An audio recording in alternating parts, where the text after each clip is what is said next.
E aí, eu quero agora falar de algo com muito cuidado, mas eu vou falar porque eu não posso me omitir diante dessa situação.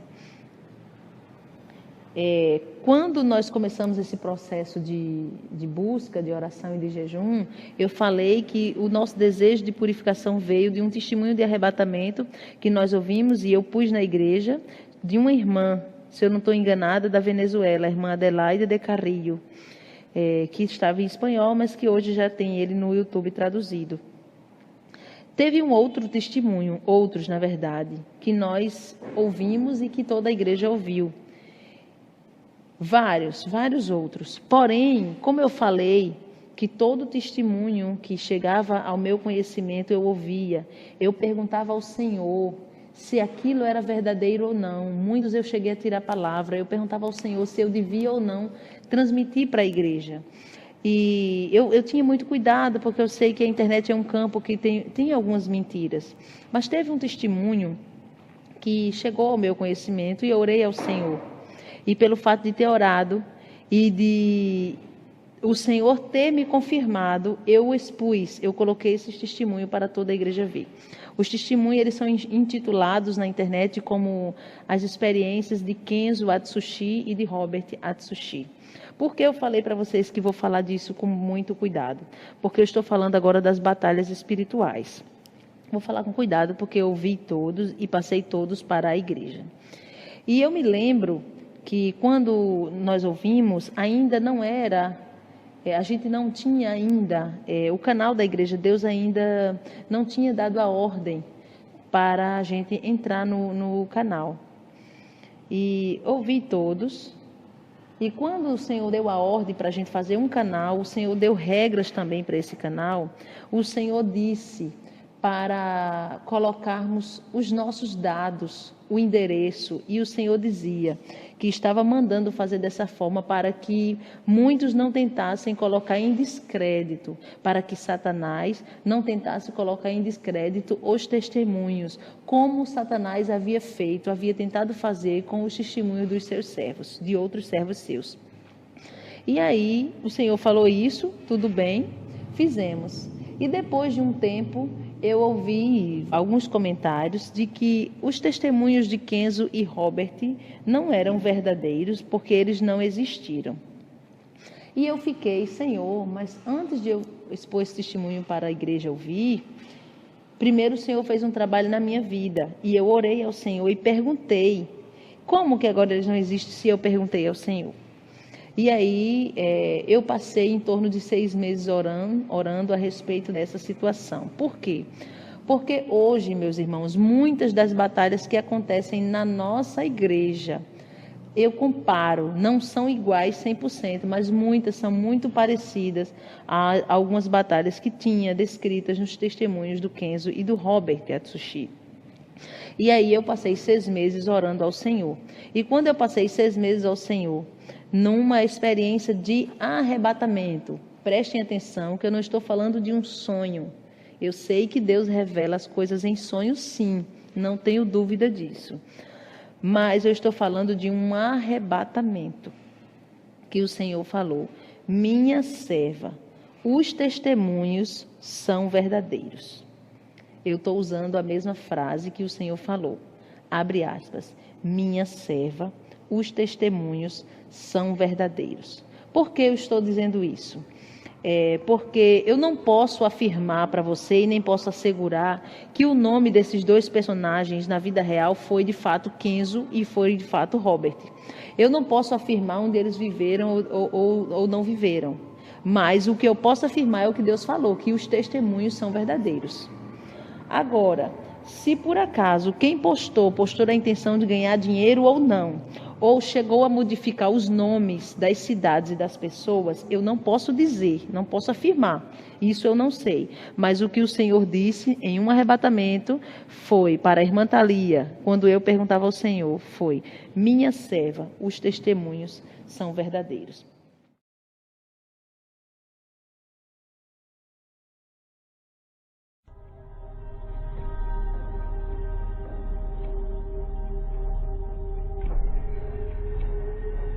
Eu sou o filho de Kenzo Atsushi. Ele me criou no estreito caminho da santidade. Satanás sempre lutou para destruir essa família. O meu pai fez uma promessa de que a família Atsushi serviria a Deus pelo resto de suas vidas. O meu pai fez 3 dias de jejum e oração para Deus. E mesmo que um dos Atsushis viesse a se desviar, voltaria para o caminho da salvação igual ao filho pródigo. A nossa alma foi entregue a Deus quando nascemos. A minha e a do meu irmão que faleceu. O diabo podia tocar em nossa carne, mas não em nossa alma. O meu pai, mesmo fazendo essa aliança, nunca parou de orar por sua família. Ele sabia que Satanás iria querer frustrar os seus desejos. Tudo que meu pai dizia era importante. Os seus conselhos eu ouvia e obedecia. Ele tinha mais experiência de vida. Por isso ele exigia muito dos seus filhos quando fazíamos coisas desagradáveis. Quando ele pedia para fazer aquilo, a gente fazia. Nunca dizia por favor. Ele dizia que a obrigação de todo filho é obedecer. Nunca dizia obrigado e nem elogiava para não nascer exaltação. Quando eu e meu irmão gritávamos o seu nome, ele não interrompia o que estava fazendo. Não olhava para nós. Ele dizia: pode falar, estou ouvindo. E continuava fazendo o seu trabalho. Quando eu ficava irritado com a sua demora de me atender, eu questionava dizendo: por que está demorando? Ele não respondia e continuava fazendo o seu trabalho em casa até que eu cansava de gritar. Depois que parei de chamar, algumas horas se passaram e eu já havia esquecido. Ele se aproximou de mim e disse: filho, aprenda a esperar, tenha paciência. Eu não sou seu escravo, sou o seu pai. Se não tem respeito com o seu pai, nunca terá respeito para com Deus. O meu pai pediu para eu ajudar ele a pintar a casa, e me ensinou deixando eu pintar a casa do cachorro. Quando eu terminei de pintar, ele disse: bom trabalho, reconheço o seu talento. Mas ele criticou a parte da lateral que eu esqueci de pintar. Ele disse: nunca faça nada pela metade. Quando estiver no caminho, nunca vá até a metade. Se esforce para chegar ao seu final. Procure ser um perfeito filho na presença de Deus, assim como Deus cobrou para Abraão. Eu era criança, comecei a chorar e dizia: não faço nada direito. Ele disse: é assim que Deus se agrada, da humilhação daqueles que choram de joelhos no chão.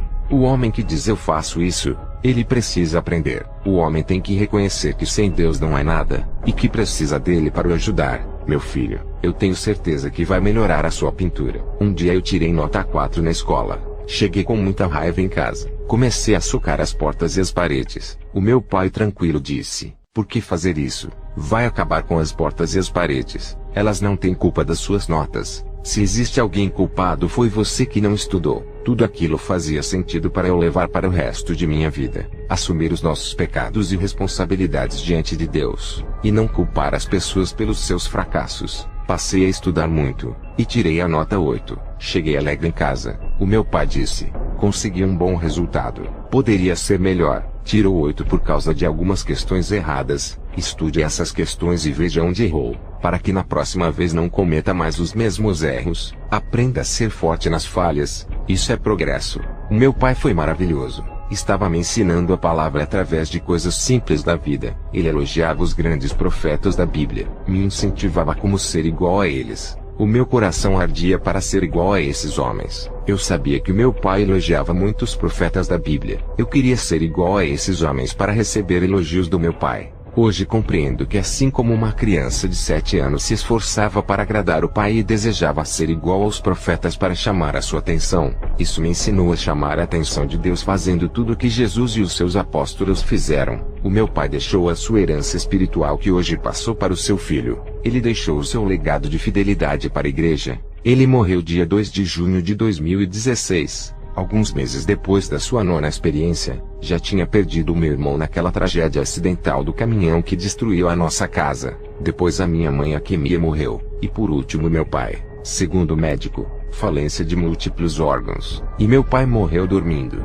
Simplesmente dormiu e não acordou mais. Não sentiu dores na hora de partir. Ele me preparou para o dia da sua morte. Eu não me conformava. Orava para Deus não deixar ele morrer. As minhas orações foram em vão. Não estavam de acordo com a vontade de Deus. O nosso problema é não aceitar quando Deus diz não, e que a sua vontade venha prevalecer em cima da nossa. O meu pai Kenzo me doutrinou nessa palavra que diz: não vou fazer a sua vontade. Deixe de ser egoísta. Aprenda a aceitar o que eu quero. Eu sei o que é bom para você. Satanás lutou contra essa família. Quando fiquei jovem, comecei a andar com pessoas depravadas. O meu pai no começo me aconselhou a não andar com essas pessoas. Ele nunca me obrigou, e deixou fazer a minha escolha que me fez sofrer. Satanás me possuiu me fazendo virar um homossexual. Eu e minha mãe abandonamos o meu pai. Satanás queria ferir o meu pai e causar muita dor, porque o seu ministério crescia muito, e ficava a cada dia sobrenatural. A sua mortificação carnal vivificou o seu espírito, fazendo com que ele se aproximasse da presença de Deus. O meu pai ficou amigo de Jesus, ele o viu e o abraçou. Conversou com Jesus pessoalmente. O meu pai nunca deixou de orar pela sua família, mesmo com tanta dor e sofrimento. Satanás tinha ferido a sua carne e a sua alma, mas o seu espírito estava forte e venceu essa guerra travada contra o rei do inferno. Ele foi aprovado por Deus e cresceu na graça de tal maneira que os sinais do Espírito Santo o acompanhou. Cada prova que venceu, ele avançava no mundo espiritual, e isso incomodava os demônios. Eu voltei para a igreja do meu pai. Já havia voltado com a minha mãe para casa. Eu me reconciliei com Jesus. O meu propósito era de ser igual ao meu pai, homem usado por Deus. Uma criança de 12 anos chamado Adam cresceu no ministério do meu pai, vendo meu pai operando muitos milagres. Essa criança observava o procedimento do meu pai, e passou a imitá-lo. Essa criança orava bastante para ser usada como meu pai. Hoje ele tem 23 anos. É um jovem muito usado por Deus. O meu pai morreu e deixou suas cópias. Não são muitas, mas o suficiente para causarem prejuízos para Satanás. Eu vi em uma visão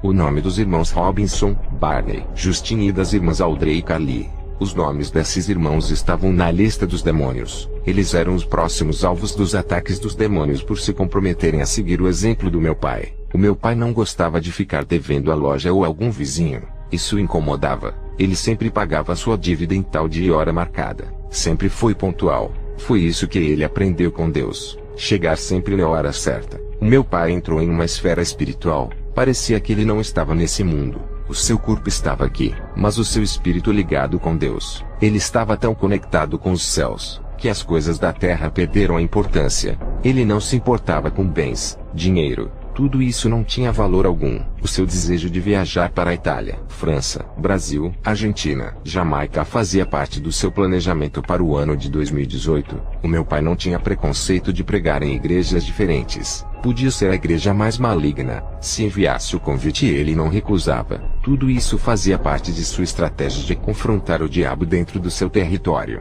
Ele enxergava a possibilidade de salvação nessas igrejas. Tinha a esperança de resgatar os cativos desse mundo de trevas. Muitos pastores odiavam o meu pai, mas ele nunca os considerou como seus inimigos. Ele orava por eles para Deus abrir os seus olhos. Vários pastores que convidaram o meu pai para pregar tiveram seus ministérios mudados. O poder de Deus se manifestava nessas igrejas que convidavam ele para ministrar. Os pastores não tiveram escolha a não ser de pregar a verdade deixando a mentira. Quando viam o real poder de Deus agindo através das pregações do meu pai, muitos cristãos da igreja do meu pai rejeitaram ir nessas igrejas, dizendo que onde tinha o reino de Satanás não pisávamos os pés para não sujarmos as nossas vestes. Eles se achavam santos demais para não se misturarem. O meu pai dizia que Jesus se aproximou dos pecadores para operar suas maravilhas. Se a igreja católica ou budista mandasse um convite para o meu pai pregar, podia ser uma casa de feitiçaria. Ele aceitava, pois enxergava a oportunidade de ganhar almas. O primeiro convite que meu pai recebeu para pregar foi na casa de uma feiticeira.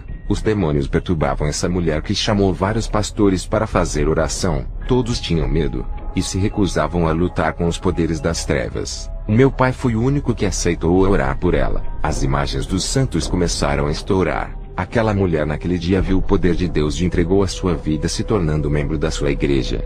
Ela era uma das mulheres que mais orava. Os pastores perguntavam ao meu pai se ele tinha medo das legiões de demônios o matarem. Ele respondeu que só temia aquele que tem o poder de dar a vida e tirar, e ainda lançar no inferno. O meu pai dizia que esses avivamentos que são profetizados por multidões de profetas era mentira. Isso não acontece em igrejas insensíveis ao pecado que não renunciam ao mundo. O meu pai dizia: cada um busque o seu avivamento em seu dia a dia. Se esforcem. Eu não creio em um avivamento coletivo, mas acredito no avivamento individual. Se Deus vai um dia realizar um avivamento mundial, ou sobre cada país, isso só Deus sabe. Talvez, no futuro distante, quando a igreja estiver em perseguição. Ele disse que já presenciou um avivamento em uma pequena igreja, porque cada pessoa fez a sua parte, se santificaram renunciando ao mundo, e fizeram campanhas de orações em suas casas. Quando chegaram na igreja, cada um veio com uma faísca do Espírito Santo dentro deles. Cada faísca se ajuntaram e se transformaram em um fogaréu.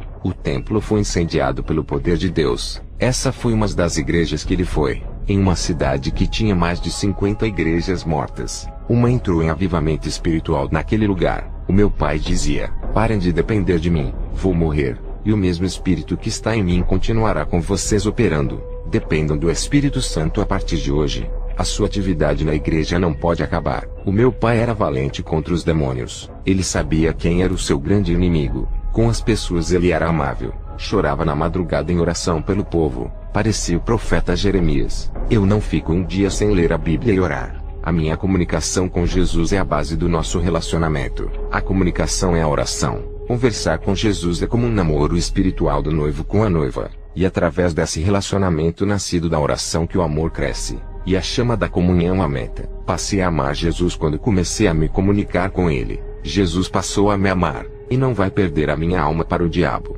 Ele sente ciúmes de mim com o mundo e o seu pecado. Tenho sentido a sua presença de consolo todas as noites. Quando dobro os meus joelhos e oro para Jesus, às vezes não sinto a sua presença e clamo a Ele dizendo: sei que estás aqui, mesmo sem sentir a sua presença. Enquanto não sentir a sua presença, não vou parar de orar. Me humilho para sentir o seu toque. Eu preciso disso para que o deserto da minha vida venha a nascer flores. Eu insisto, não afasta de mim o seu Espírito e nunca retire a sua presença. O seu Espírito Santo me visitava, e enchia esse vaso seco com o seu azeite. O meu pai dizia: filho, a igreja tem que insistir em suas orações para sentir a presença de Deus. Não importa o tempo que venha demorar. Tenho certeza de que Ele vai tocar naquele que se humilha pela sua presença. Eu já fiquei 3 horas pedindo para sentir essa presença até que Ele me tocou, e grande virtude invadiu o meu ser. A sua mão estava no meu coração. Senti o calor sobrenatural dentro da minha alma. Esse é o verdadeiro amor, o contato real do homem e Deus, não apenas com uma oração sem insistência. Nada será feito com uma oração simples. Sinta o seu toque, o seu abraço. Implore para ter esse contato que para mim é o que existe de maior valor nesse mundo. Eu amo muito você, Robert. Saiba disso. Quero que seja um grande homem de Deus. Quando eu partir, diga para a igreja que amo a todos os meus filhos. Carregarei os seus nomes gravados em meu coração. O meu pai, no começo do seu ministério, tirou uma criança da rua, encaminhou para uma fundação de crianças órfãs, ao qual ele fundou com muito sacrifício. Essa criança o chamava de pai, e sofreu muito com a sua morte. O meu pai morreu pedindo para a igreja não parar de pregar a verdade. Essa foi a sua maior preocupação antes de morrer. O meu pai, quando ficou idoso, chegou a ter ajuda dos anjos por causa da sua idade, o que não acontecia no seu ministério quando ainda era jovem. O meu pai era tímido, e se assentava nos últimos bancos da igreja. Não fazia igual aos que tinham cargos importantes que se assentavam nas primeiras cadeiras.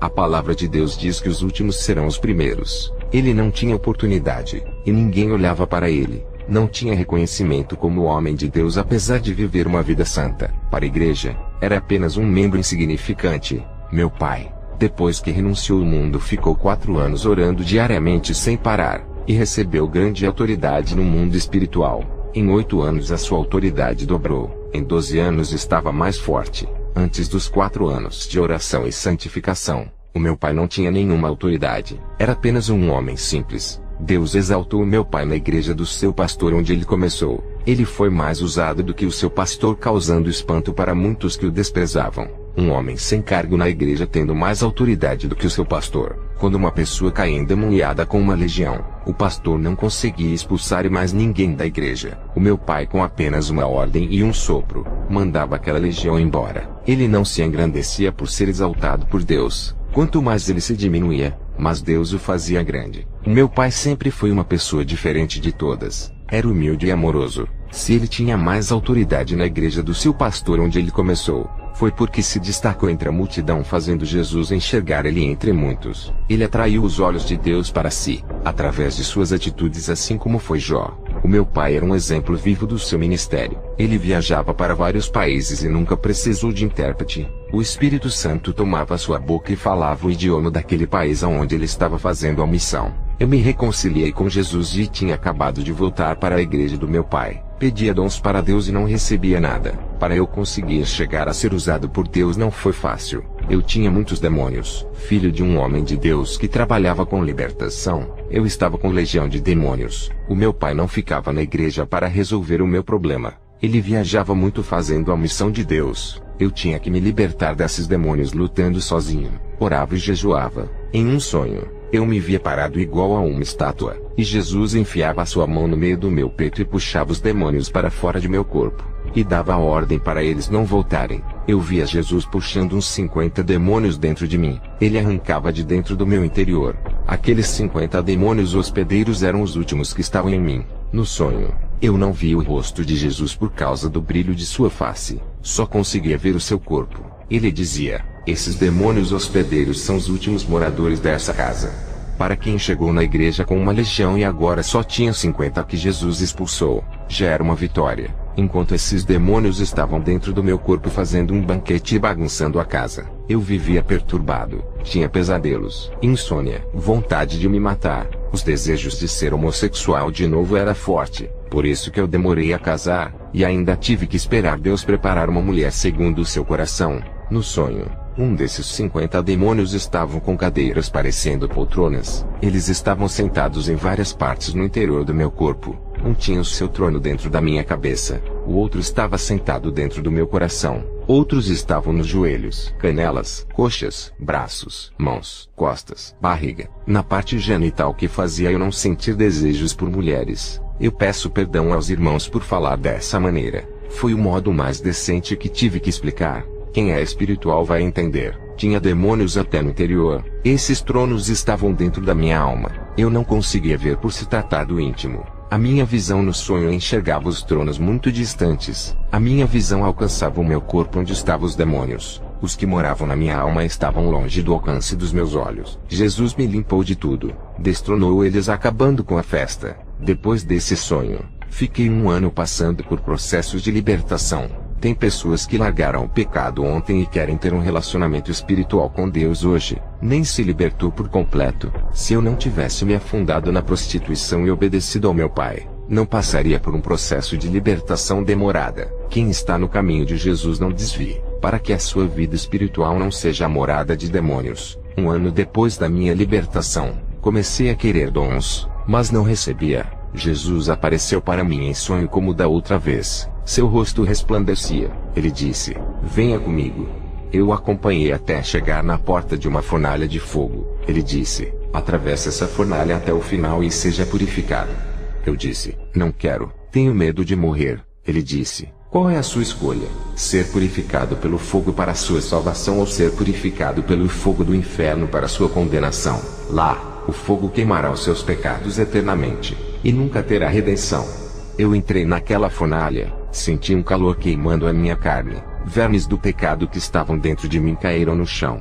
Nenhum fio de cabelo do meu corpo foi danificado, e tive a sensação das dores da queimadura. Depois, cheguei no final daquela fornalha sem sentir dores. Jesus disse: aquela dor que sentiste era por causa dos vermes do pecado. O fogo não lhe atingiu, mas o mal que estava em você. Enquanto o pecado estava ligado com a sua vida espiritual, a sua alma sentiu as dores da destruição do pecado. Agora que o mal não está ligado com a sua alma, a fornalha não lhe causará dor. Comecei a entender o porquê as pessoas sofrem com o fogo do inferno. O fogo do inferno atinge diretamente os pecados das pessoas. Pecados que as pessoas carregam com elas quando morrem. Como as suas almas estão ligadas com o pecado, sentem dores profundas. O fogo do inferno se alimenta do pecado que está enraizado na alma. É como o fogo que se alimenta de combustível que nunca se apaga. Aqueles que estão livres do combustível do inferno que é o pecado nunca serão atingidos por essas chamas. Depois que eu tive esse sonho, eu passei a entender o que estava acontecendo comigo. Dias depois Jesus apareceu no meu sonho. Eu estava com um vestido branco com manchas negras espalhadas por ele. Jesus pegou um frasco que tinha azeite e começou a passar nas minhas vestes. Aquelas manchas negras não apagavam. Elas estavam clareando, ficando com os tons das manchas mais claras. De preto ficou marrom, depois ficou bege. E Jesus continuou jogando aquele óleo, e as minhas vestes ficaram de bege para branca. Aquele óleo tem o efeito de um cloro. Jesus disse: agora que as suas vestes estão limpas, cuidado para não sujar. A minha noiva que irei buscar tem que estar com os seus vestidos brancos.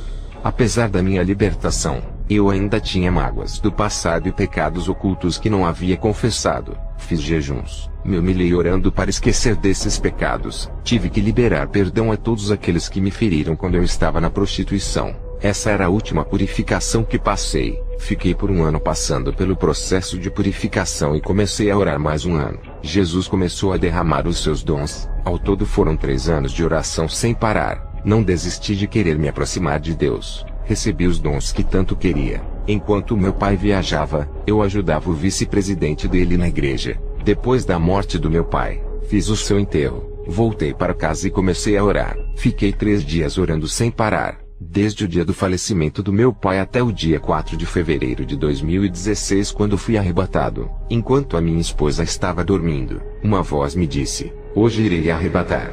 Poucos segundos depois o meu espírito estava de pé na sala. O chão se abriu, e eu comecei a descer para baixo. Ao chegar perto do piso, aquele chão soprava fogo nos meus pés, fazendo-os ficar em chamas, e saíam fumaça dos meus pés. Eu não sentia nada. Me lembrei das palavras de Jesus: as chamas não podem consumir quem está livre do pecado. Eu apenas suava naquele lugar por ser muito quente. Sentia cheiro de carne queimada e barulho de óleo de frigideira borbulhando. Comecei a caminhar ali dentro. A graça de Deus me cobria, e os demônios passavam e não me viam. Estranhei aquele movimento de demônios e resolvi segui-los. Eu vi demônios de vários tipos. Demônios de asas, sem asas, com 2 cabeças, de 1 metro, de 3 metros. Demônios em forma de crocodilos, tigres, cachorros, aves. Outros tinham escamas de peixes. Uma variedade deles que corriam em direção a um lugar. Eu segui atrás deles, onde se ajuntaram em uma reunião. Um ser tenebroso estava sentado no meio deles e dizia: "Vamos comemorar." Eu vi cerveja, vodka, tequila, vinho e todas as bebidas alcoólicas. As carnes que estavam na mesa eram das almas. Haviam pés, braços, pernas, olhos e pedaços de pessoas. Eles festejavam com muita alegria e o inferno estava comemorando 3 dias de festa sem parar. Satanás, que comandava a festa, disse: "Não me alegro quando perco almas para o céu. Eu odeio quando alguém morre na justiça. Mas hoje é diferente. Estamos comemorando a morte de um justo que morreu e está no reino dos céus. Tentamos ganhar essa alma. Fizemos várias reuniões para neutralizá-lo. Perdemos essa alma, mas vamos ganhar milhões de almas. Sem esse homem em nosso caminho, tudo vai ficar mais fácil. Hoje estamos comemorando o 3º dia da morte de Kenzo Atsushi, o nosso inimigo que tanto incomodava. Vai ser inaugurado o nosso projeto de destruição na sua igreja, que permaneceram fiéis à verdade. Os dias deste ministério estão contados." Escutei tudo o que foi falado naquela reunião infernal. Meu coração entristeceu ao ouvir aquelas palavras. O meu pai ficou anos para construir uma igreja séria. Agora todo o seu projeto estava correndo riscos de ser destruído. Um demônio se apresentou a Satã e disse: "Nunca gostei de possuir animais, somente corpos humanos. Adoro fogo estranho dentro das igrejas. Onde não há santidade, estou ali. Tenho o prazer de fazer parte dos falsos pentecostes. Estou em todas as confusões. Sou atraído onde há contendas. E os grupos formados nas igrejas para falar mal do seu irmão, ali estou. Tenho fabricado muitas cópias nossas dentro das igrejas. Como sou eficiente." Satã disse: "Ótimo serviço. Quem é o próximo?" Outro demônio se levantou e disse: "Estou com uma legião que estão habitando em vários crentes. Estamos depositando pequenas chamas dentro deles para enganarem. Pensam ser o Espírito Santo. Muitos já estão doentes espiritualmente, abrindo espaço para a gente trabalhar em suas vidas. Estamos entrando em várias áreas de suas vidas pessoais através da possessão, causando suas mortes espirituais. Nunca mais sentiram a presença do seu Deus. Ficaram insensíveis contra o pecado. Não sentem mais arrependimento de suas más ações. Seus corações não se quebrantarão para chorar na presença de Deus. Manteremos seus corações duros como pedras enquanto estivermos morando neles. Através da mentira e falsa doutrina de demônios estamos possuindo as pessoas. Qualquer que abrir os seus corações para o nosso ensinamento, entramos dentro de seus corações juntos com a palavra que é recebida. Eles recebem a semente contaminada que é plantada em seus corações. Quem recebe a nossa palavra também recebe o dono dela. A cada dia estão ficando doentes. Quanto mais eles se alimentam das nossas heresias, mais perderão a sua verdadeira vida. Estamos fazendo morada dentro deles e sugando um pouco da unção que lhe restam, causando perturbações na alma. Esses não sentem mais prazer de orar e nem de estar na casa do seu Deus adorando o seu nome. Preferem ficar em suas residências. Estamos causando problemas mentais neles. Os demônios polegares estão morando dentro de suas mentes, causando depressão, deixando loucos para cometerem suicídios. Um cristão no meio deles está prevenido, tem lavado as suas vestiduras todos os dias no sangue do Cordeiro. Ele tem renunciado a cada dia, santificando a sua vida espiritual que resplandece por causa da sua purificação. Ele não está ouvindo nosso ensinamento. Como vamos convencer que acredite em nossa falsa doutrina? Ele tem combatido nossas heresias no seio da igreja, e muitos que estavam doentes espiritualmente por causa da nossa teologia, foram curados espiritualmente servindo como discípulos de Jesus. Suas almas foram restauradas através da verdade que gera vida. Esse cristão é um problema para nós. Não fica um dia sem orar. Sempre lê a palavra e se santifica. Ele não está bebendo de nossas fontes doutrinárias imundas que está corrompendo os altares. Os que beberam já foram possuídos, e nossos demônios habitam neles. Um pastor estava com 90 demônios morando dentro dele. Em um ano trouxemos 200 demônios para habitarem nele. Ele está fraco, não consegue conduzir o rebanho. Ficou materialista.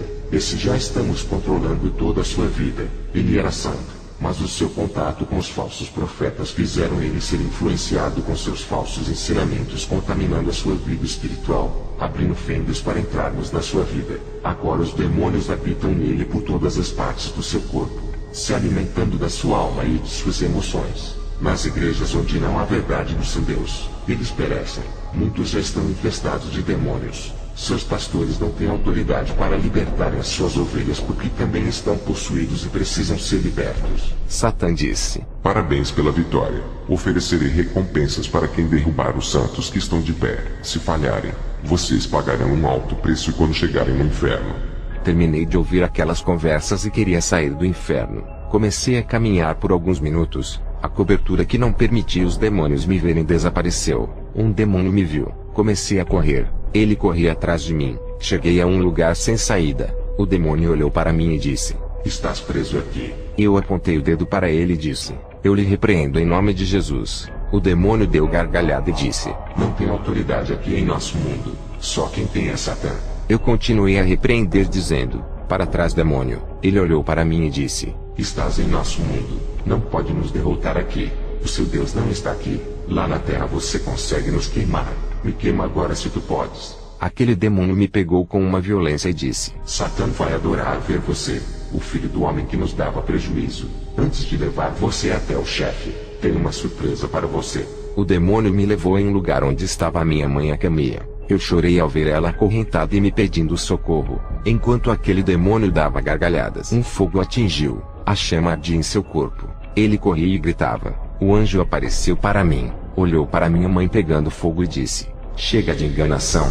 Aquela mulher que era minha mãe se transformou em um demônio. O anjo apontou a sua espada e aquele demônio correu. O anjo disse: Esse demônio é o da transfiguração. Ele pode assumir várias aparências como de pessoas, anjos e animais. Existe uma classe específica desses demônios atuando na terra para enganar. Lembra da feiticeira de Endor, a qual Saul consultou? Essa mulher foi enganada por um desses demônios da transfiguração que assumiu a aparência do profeta Samuel. O anjo me pegou pelas mãos e subimos em alta velocidade. Atravessamos o universo e chegamos ao céu. Contemplei o lindo paraíso, a morada dos santos que foi preparada. Multidões de pessoas de várias gerações estão reunidas naquele reino. Eu estava do outro lado do rio que tinha águas que brilham como cristais. Enxerguei uma multidão louvando de branco do outro lado. O meu pai Kenzo estava de branco no meio dos salvos. Ao ver ele com vestes celestiais e resplandecente, eu queria atravessar o rio e abraçá-lo. O anjo não permitiu e disse: Se atravessar o rio nunca poderá retornar à terra. Essa é a travessia sem volta, somente para os que são salvos. Eu posso levar você por outros lugares do céu sem precisar atravessar o rio. Eu disse para o anjo: Existe outra maneira de chegar até o outro lado para ver o meu pai? O anjo disse: Existe, mas não foi autorizado esse encontro. É apenas para ver ele daqui. Olhei para o meu pai. Estava jovem de novo com a aparência de 20 anos de idade. A minha conexão espiritual reconhecia ele. Eu não sei explicar como isso acontecia. É como se eu soubesse que aquele jovem que era mais novo do que eu era realmente o meu pai. O anjo disse: Está na hora de voltar. Quando eu percebi, estava em casa. A minha esposa estava dormindo. O sangue Atsushi é de salvação. Da árvore genealógica do meu pai para frente vai ser um povo diferente.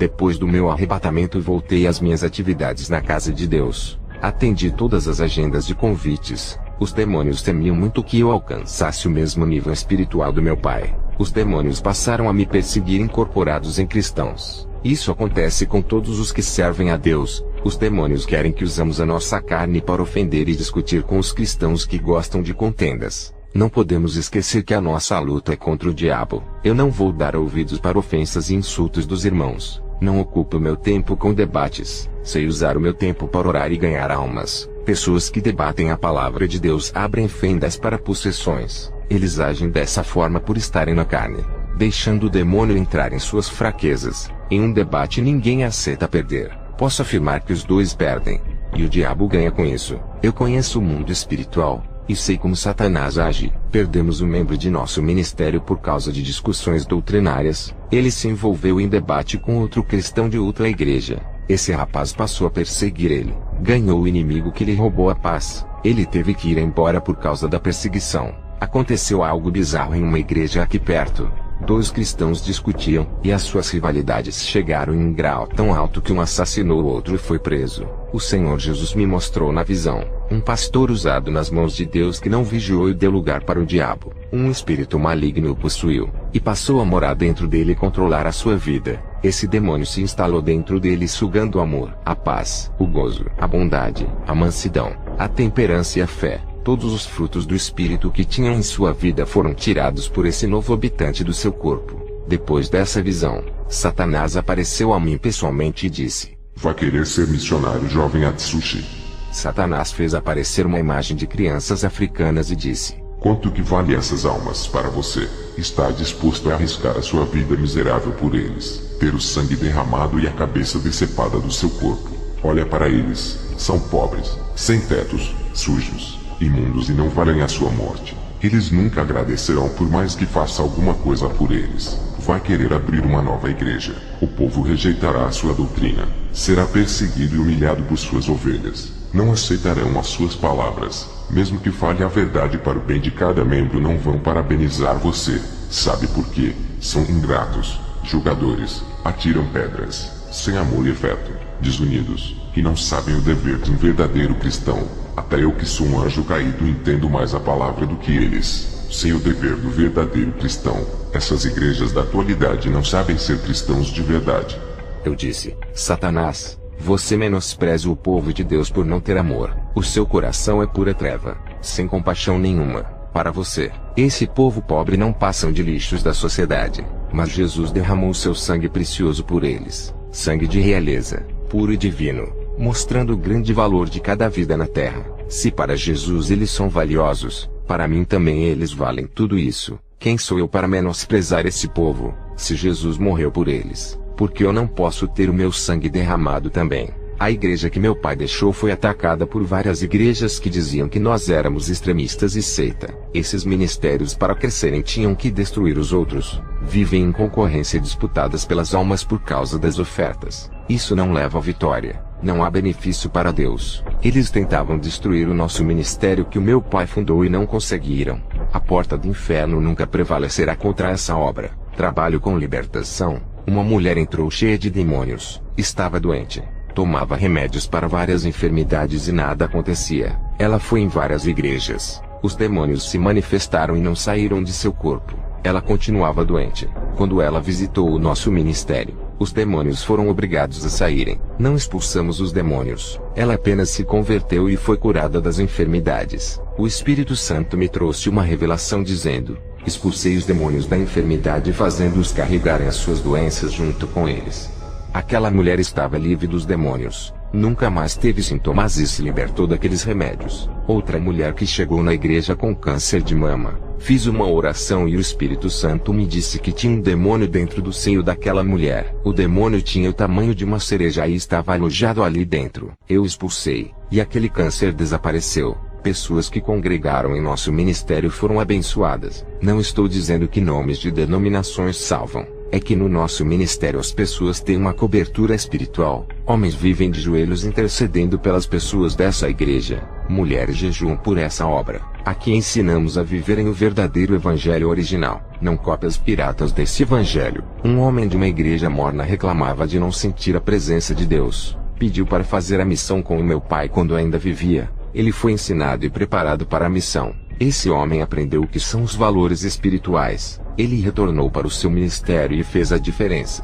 E foi como um palito de fósforo que acendeu na seara o fogo do Espírito Santo. Contagiou os membros a orarem e ganharem almas. Pessoas que plantaram as suas ofertas em terras áridas nas igrejas que seguiam preceitos humanos e nunca viram mudanças em seu ministério. Os irmãos que pregavam contra o pecado nessas igrejas, passaram por perseguições e tribulações. Pessoas que foram para esses ministérios humanos e não tiveram oportunidade de crescer e trabalharem na obra. Seu próprio pastor enterrou os seus dons. Essas igrejas que têm a direção do homem não têm Jesus como seu mestre. Estão iguais a Saul que saiu da direção de Deus. E o Espírito Santo se afastou dele. Tem igrejas que chamam o Espírito Santo, e ele não vem por abominar o pecado. Igrejas que dizem Jesus está aqui, mas ele não está onde se prega a mentira. É preciso andar na verdade e conquistar o Espírito Santo. Teve pessoas que disseram, na minha igreja não precisam andar nas leis de Deus, tem curas e sinais. Eu fui naquela igreja visitar. O Espírito Santo me disse, esses povos se admiram porque têm milagres. Isso não é evidência do verdadeiro evangelho. Na casa de feitiçaria também tem curas e profecias. Eu não estou lá. Os mesmos espíritos enganadores que operam sinais e curas na casa de feitiçaria, operam nessas igrejas. Assim como eu opero sem fazer diferença de nomes de igrejas. Esses espíritos malignos não fazem diferença entre o centro de espiritismo e uma igreja caída. Ambas não vivem o evangelho, e servem a outros deuses, não a mim. Aqueles que não servem a Jesus e a sua palavra não me conhecem. Se conhecessem, obedeceriam ao seu rei. Aqueles que não obedecem ao rei, é porque não fazem parte do seu palácio, e pertencem a outro reino. Eles obedecem esse evangelho sem espinhos que não é o de Jesus. Pertencem a outro Senhor. Cada um anda nas leis criadas pelos seus mestres. Eu não opero as minhas maravilhas onde não há arrependimento, choro, humilhação e salvação. Não os conheço. O que valeria um paralítico e um cego serem curados e irem para o inferno? É melhor não ser curada do seu câncer, se arrepender dos seus pecados e ir para o céu, do que ter saúde, morrer com os seus pecados e ir para o inferno. Lá no céu os paralíticos andam, mudos falam e surdos ouvem, ali todos são restaurados.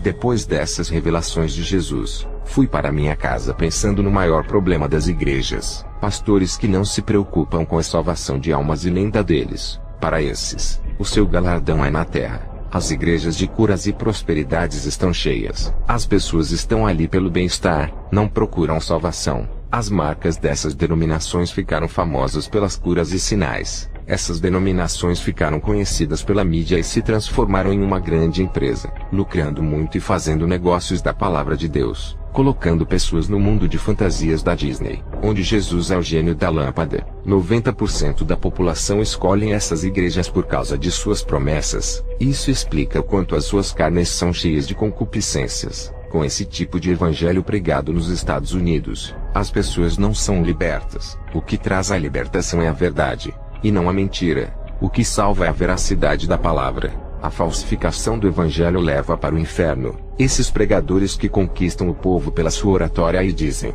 somos vitoriosos. Suas vidas espirituais estão fracassadas. Não têm munição espiritual dada por Deus. Eles não têm vantagem em uma guerra contra o diabo. Eles dizem, Satanás está derrotado e debaixo de nossos pés. Repreendemos todo o mal em nome de Jesus. Suas palavras não têm efeito contra o diabo. Suas orações não têm forças no mundo espiritual. Como podem vencer o diabo se já estão derrotados? Os mortos não lutam mais. Mesmo que repreendam os demônios no nome de Jesus, ele não ouve, não os reconhece como sua ovelha. Jesus não tem aliança com os tais amantes da iniquidade. As ovelhas se perdem seguindo esses pastores. Estão enganados nesse caminho que pensam ser verdadeiro. Esses homens não têm autoridade. Contra esses, os demônios não recuam e não temem. Para se conquistar autoridade no mundo espiritual não é de qualquer jeito. Eu passei por um processo. Jesus teve o seu ministério de 3 anos de duração. No seu ministério terreno ele conseguiu preparar os seus discípulos. Nesses 3 anos, foi o período que eu tive para me preparar. Antes desses 3 anos, eu já havia retornado para Jesus e ainda estava fraco espiritualmente. Queria ajudar as pessoas, mas não conseguia me ajudar. Queria edificar e andava tropeçando em pedras. Eu precisava de ajuda. Me encontrava na mesma situação das pessoas que evangelizava. Eu não conseguia carregar o pecador nos braços. As minhas pernas não aguentavam o peso do meu corpo. Tive que pedir ajuda espiritual e me fortalecer. Enquanto eu orava, alguém me ajudava com as orações. No começo, o meu apoio foi a igreja e Jesus. Estava engatinhando até dar os meus primeiros passos. Jesus cuidou de mim igual a uma criança. Me alimentou com leite. Depois começou a dar comida de adulto. Essa criança foi crescendo no Evangelho. Agora estou entrando para a maturidade espiritual. Jesus começou a me dar responsabilidades. Também as cobranças foram aumentando. Para ser um libertador, seja liberto primeiro. O meu pai falava da guerra espiritual travada com aqueles que se comprometem a servir a Deus verdadeiramente e vivem uma vida de oração. Experimentam uma batalha. Antes dos meus 3 anos de preparação ministerial, eu congregava na igreja do meu pai, enquanto ele fazia a missão. Eu não era liberto e assistia jornais na televisão. Os demônios tiveram acesso à minha mente e fizeram uma fábrica satânica dentro da minha cabeça, produzindo dentro da minha cabeça pensamentos negativos, imoralidade, cobiça. Sentia medo do mundo espiritual e a fraqueza da minha carne queria me dominar. Passei a temer os demônios. Minha fé era contrária. Não conseguia controlar a minha vida. E a minha mente controlada pelos demônios fazia-me agir dessa maneira. Foi a minha revolta que me fez tomar atitude em relação à minha vida. Eu queria libertação, e tive que parar de assistir televisão para fechar a porta da minha mente. O meu pai falava muito da experiência de arrebatamento. Ouvir já é edificante, e ter experiências é mais edificante ainda. Tive o prazer de experimentar isso. Não moro nos Estados Unidos. Tive que sair de lá pela direção de Deus. O ministério que Deus entregou nas mãos do meu pai estava crescendo, e tiveram que construir uma igreja maior. O vice-presidente fez um conselho de decisão para ajudar ele na administração. Com a morte do meu pai, o vice-presidente Abraão assumiu a presidência. Com a construção da igreja que tem capacidade de acomodar o triplo de pessoas em comparação da antiga igreja, a nova construção aumentou a sua capacidade de acomodar as pessoas. O conselho aprovou uma reforma para ganhar mais almas, e tudo aquilo que meu pai construiu foi destruído. Até o nome da igreja foi mudado. O vice-presidente Oliver, homem que apoiou a sã doutrina do meu pai, não pôde fazer nada para preservar por aquilo que ele lutou. Oliver disse que na votação do conselho, a maioria dos obreiros aprovaram a reforma. Ele foi o único que votou contra a reforma. O presidente Abraão disse: se a gente votar contra a reforma, o nosso ministério irá ser desaprovado e vamos perder muitos membros. Aquela reunião que Satanás fez no inferno sobre o novo projeto que iria instaurar na igreja que meu pai fundou, estava sendo realizado naquele momento. Tudo o que foi planejado no inferno é concretizado na terra. O conselho para atrair jovens tirou os cultos de oração substituindo pelo louvor. Os ensinamentos que falava da santidade e pregava contra o pecado foram tirados para o ensinamento da teologia da prosperidade. Eles introduziram ensinos que falam de família, namoro e casamento. Eu senti a queda espiritual do ministério. Estava muito triste vendo a igreja que o meu pai deixou indo à ruína espiritual. A frieza espiritual estava entrando bem devagar e matando lentamente. Satanás estava rindo pela sua vitória. O meu pai não me deixou ser o presidente por estar fraco espiritualmente. Ainda estava começando. Não estava preparado. O seu ministério caiu espiritualmente. O pecado começou a entrar na igreja. Já não havia mais correção, disciplina e nem exortação. A minha filha nasceu, Naomi Atsushi. A neta que o meu pai sonhava de querer ver não deu tempo. Ela vai ser uma grande profeta na terra. Hoje estou em outro país. Moro na Hungria. Sou um evangelista de uma pequena igreja, à espera de Jesus para me levantar ao pastorado. Entregue a sua vida a Jesus. Você que ainda não se converteu, não sabe o que é servir a esse Deus de maravilhas. Você que se desviou por algum motivo, assim como eu fiz no passado, volte. Jesus é maravilhoso. Faço uma oração por você que deseja se reconciliar nesse momento. Senhor Jesus Cristo, apresento a Ti essas pessoas que estão vazias. Elas estão sem azeite, desprovidas da Sua presença. Restaura esses vasos, e faça um vaso santificado, útil e preparado para a boa obra. Faça que sejam vasos de ouro para que fiquem na Sua presença, deixando-os valiosos. O Senhor tira a pedra e a sujeira que estão dentro dos corações, limpando eles para derramar o seu azeite espiritual. Esses vasos serão cheios da Sua unção. não serão mais secos e vazios da sua presença. Eles se encherão e transbordarão de azeite. Faça-lhes um vaso de honra para ti, não um vaso de desonra da sua casa. Assim seja. Amém.